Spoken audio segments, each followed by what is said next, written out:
Thank you, Ira. Now tell me, what fruit do you like? Apple. I like apple. Alright, welcome everyone to another video. And in this video, we are going to answer one of the most important questions. What should I do if a parent keeps helping their child or guiding their child during the class? Whether this is a demo class or a regular class, when a parent guides their child a lot, when they interfere too much, it's actually frustrating and annoying to the child and the teacher. And it doesn't let you actually do your job properly. So, there are so many things that you could do about that, but I have found a few small things that actually worked for me, and I'm going to be sharing these things with you in this video. Let's begin. Okay, so the first thing you need to do is to avoid completely just asking the parent to stop or asking them to not help their child. You never know how they might take this request. They might think it like, you're telling me to shut up? Are you telling me to not talk? I want to help my son. It's not the best thing to do, especially if they don't have very good English or they will not understand your tone. Just avoid telling them straight up to not interfere. This is the best thing you can. Alright, then if you can't tell them to stop, what should you do? Here is what I do. When the parent starts helping their child or answering the questions for them, and in this case I don't think the child is benefiting so much or not trying enough without help, I start to compliment the parent. I tell, thank you, wow, very good mama, and how, very nice. That makes her smile, that makes her laugh, that you acknowledge her participation with you. Actually, you make her feel like she is helping you in your class. Alright, so this is the first thing I do. And then after you do that, you start to, it's like, okay, thank you. Now, what about you, Jack? Tell me, what do you like? So, Mama answered the question, and you make her feel like it was her turn, and then you switch the attention to Jack, your student, and then Jack will answer your question.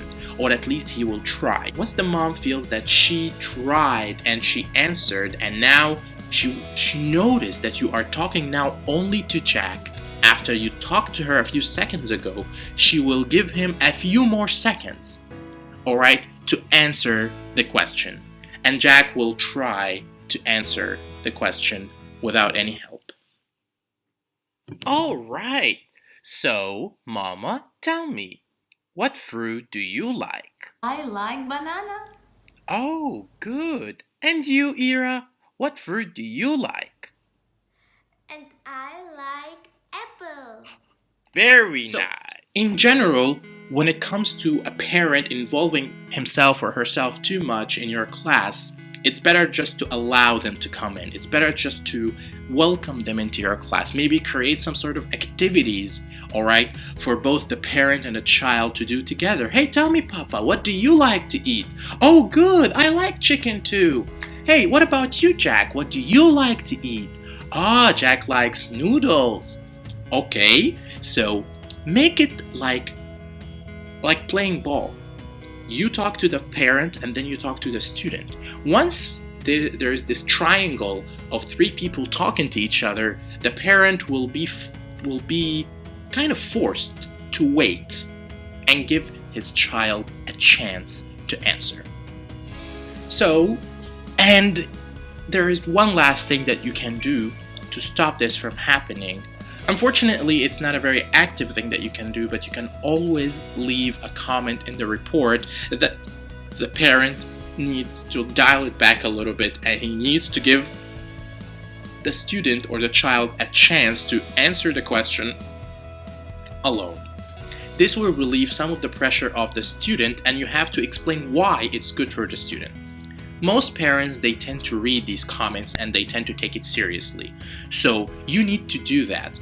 And of course, if you are in a demo session and you feel like in 15 minutes that student is not having enough time to focus because of the parent, you can always try to use the techniques that I've told you, or talk to the demo agent and ask him to tell the parent to dial it back a little bit. And then it's his problem. He will know how to talk to them without offending them, without telling them something they might not like.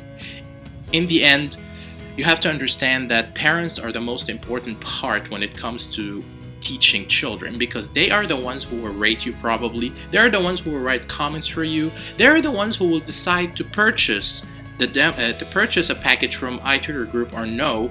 If you are teaching a demo class, it's all up to them. So it's very important to keep the parents happy. It's very important to know when and what to do with the parents.